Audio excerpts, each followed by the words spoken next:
Sorry, वो video actually बहुत बड़ी हो जाती ना तो कोई सुनता नहीं, इसलिए दूसरी वीडियो का इंतज़ार बहुत ज़रूरी था। हाँ, तो बात हो रही थी गोराई की हमारे। तो ऐसा था कि हमारी बोरीवली में ये था कि नशे का बाज़ार चल रहा है, ड्रग्स का बाज़ार चल रहा है, कोई उसे पकड़ नहीं रहा है। छोटे छोटे बच्चे ड्रग्स नशा ले रहे हैं, गांजा ले रहे हैं। इतने दिन से विद्या देवी 6 सालों से लड़ाई लड़ रही है, कोई कहा सुनी नहीं, कुछ नहीं। गरीबों के झोपड़े तोड़ दिए जा रहे हैं, बाउंसर बिठा दिए जा रहे हैं। मैंने 1 महीना खिलाया है गरीबों को खाना। 40 साल से जो लोग रह रहे थे, अचानक से उनके झोपड़े तोड़ दिए गए। हमारे अभिषेक घोसलकर जी की बाकायदा बेरहमी से गोली मार के हत्या कर दी गई। तो बदला तो लेना था।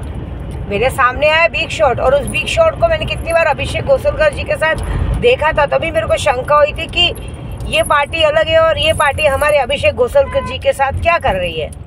कुछ तो प्लानिंग चल रही है।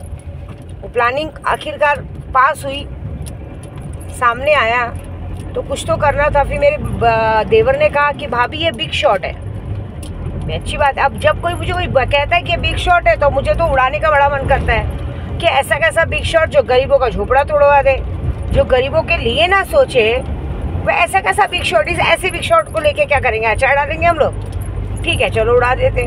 और मैं इस सैलानी में ही थी, मैं अपने देवर के साथ आई थी, पति के साथ सैलानी में ही थी। और हमें खबर आई कि हमारे बोरीवली में माननीय पीयूष गोयल जी आए हैं। मैंने उसी वक्त उनकी पूजा चालू कर दी थी, क्योंकि मुझे पता था कि हमारी बोरीवली में झूठ नहीं बोलूँगी। उनसे अच्छा कैंडिडेट तो इस वक्त कोई था नहीं। एक था मेरा अभिषेक घोसलकर जी, उनकी तो बेरहमी से हत्या कर दी गई, और बाकी तो कोई बचा ही नहीं था जिसे ये पदवी बिठाया जा सकता था, सांसद बनाया जा सकता था। तो मुझे तो पहले से ही पता था कि पीयूष गोयल जी जीत के आएंगे, क्योंकि उनका काम मैंने उसी वक्त शुरू कर दिया था। सैलानी में यहाँ पे आके धागा बांध दिया था, वो जीत गए हैं। तो ये होता है ऐसा ना कि आप अगर सोचोगे, और उसके बाद वो तो छोड़ो, राम मंदिर पे हमारे जय भीम समाज को दिन दहाड़े मारा जाने लगा। भाई, ये राम मंदिर का उद्घाटन क्या हुआ, हर जगह जय श्री राम के नारे लगे। ठीक है, हम भी ब्राह्मण हैं, जय श्री राम हम भी बोलेंगे, लेकिन उसके बदले में क्या किया गया, हिंदू मुस्लिम में लड़ाई करवा दी गई। मीरा रोड में दिन दहाड़े इधर उधर मारी मारा होने लगा, ये होने लगा। बेरहमी से सब लोग एक दूसरे को मार रहे। मैं किसी एक को दोष नहीं दूंगी, सबको बोलूंगी, एक दूसरे को मार रहे हैं। हमारे जय भीम समाज के लोगों को जबरदस्ती पकड़ पकड़ के मार मार के बोला जा रहा है, जय श्री राम बोलो, जय श्री राम बोलो। अरे बोलेंगे ना, जय भीम वाले जय श्री राम कैसे बोलेंगे भाई? जो जय भीम है वो जय भीम बोलेगा, कैसे बोलेंगे? लेकिन आज क्या हुआ, क्या हुआ यूपी में? जय भीम आया ना भारी पड़ के, आए ना चंद्रशेखर आजाद जी। ऐसी बात है। देखो क्या होता है मालूम है। और उसके बाद ये कहा गया, डायलॉग मारा गया, अब की बार 400 पार। और 400 पार क्यों? डॉक्टर बाबा साहब आम्बेडकर जी के संविधान को बदलना था। क्यों बदलना था वो भी बताती हूँ। इसलिए बदलना था कि भाई महाराष्ट्र में पूरी एकता एक हो गई थी। सारे दलित समाज एक हो गए थे, सारे मराठा समाज एक हो गए थे। उनको ये था कि हमें कोई पार्टी लेवल कोई पार्टी नहीं चाहिए, सब भूख हड़ताल पे बैठ गए थे। अब ये बात सरकार से बर्दाश्त नहीं हुई। उन्होंने कहा कि अगर संविधान बदला जाएगा तब ये लोग सुधरेंगे, नहीं तो नहीं सुधरेंगे। अब संविधान बदलना मतलब खाने का काम है क्या? भगवान समझते हो अपने आप को? अब ये बात तो भाई दिमाग पे लग गई कि चलो सब कुछ ठीक था, ये किया वो किया वो किया, ओके ठीक है।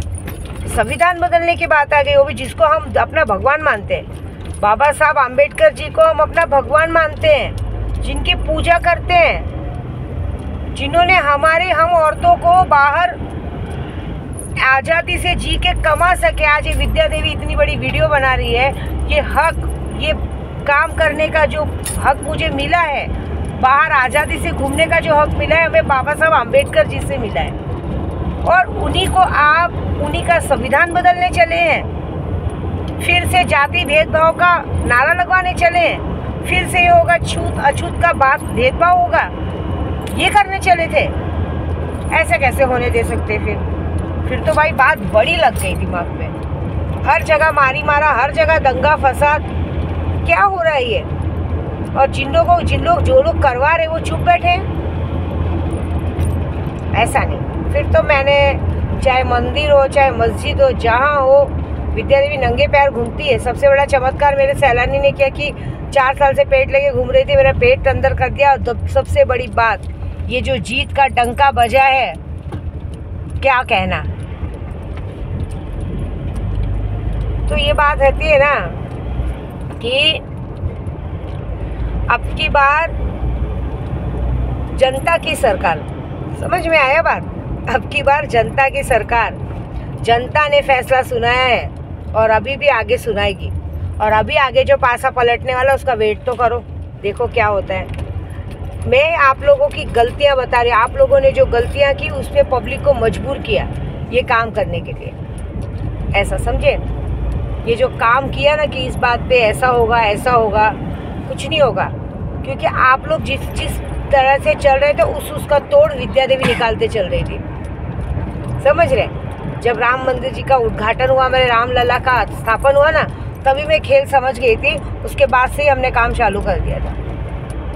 काम तो मेरे 1 साल से चालू था और मुझे पूरा विश्वास था कि 1 साल के काम में मेरे मस्तान बाबा मेरे मुंह की दाली तो ज़रूर रखेंगे, और रखे, बखूबी रखे। अब आने वाले बहुत सालों में ये वीडियो देखने के बाद इंसान कुछ करे ना करे, मेरे उद्धव वाला साहब ठाकरे जी से 100 कदम की दूरी पे रहेंगे कि भाई इसके पीछे इसकी बहन खड़ी है, इसके नाद में मत लगना, सब करना, नाद में नहीं लगना। नहीं तो मैं एक बात बता देती हूँ, अभी तो मैंने सीट से उखाड़ के फेंका है, फिर ज़िंदगी से उखाड़ के फेंकूंगी, ये वादा कर रही हूँ। फिर मुझे मारण क्रिया करना पड़े तो करूँगी, उस पर कोई डर नहीं है। पुलिस में डालना डाल दो, जेल में डालना डाल दो।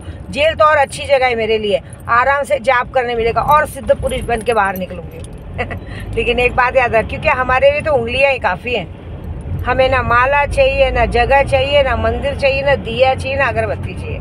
मैंने तो उंगलियों पे मंत्र सिद्ध किया है। और अभी आगे तो देखो क्या होगा। ऐसी कुछ पर्सनल दुश्मनों के लिए भी तैयारी की है। जिस तरह से ये प्लानिंग की है ना, वैसे कुछ लोगों की भी पोल खोलने के लिए मैंने बहुत बड़ी तैयारी की, वो भी सामने आएगा। बस मज़ा देखो, जो होगा वो बहुत बड़ा होगा और बड़ा सोचनी होगा। और अब ये वीडियो देखने के बाद जो झटका आप लोगों को लगने वाला है वो बहुत बड़ा लगेगा कि ये औरत कहाँ से आई, कैसे आई और इसे कैसे दिमाग लगा कि कैसे हम सबको तोड़ा, वो बड़ी बात हो गई। मज़ा तो आया ना खेल में, मुझे तो बड़ा मज़ा आया। आपको आया कि नहीं आया पता नहीं। ठीक है, जय माता दी।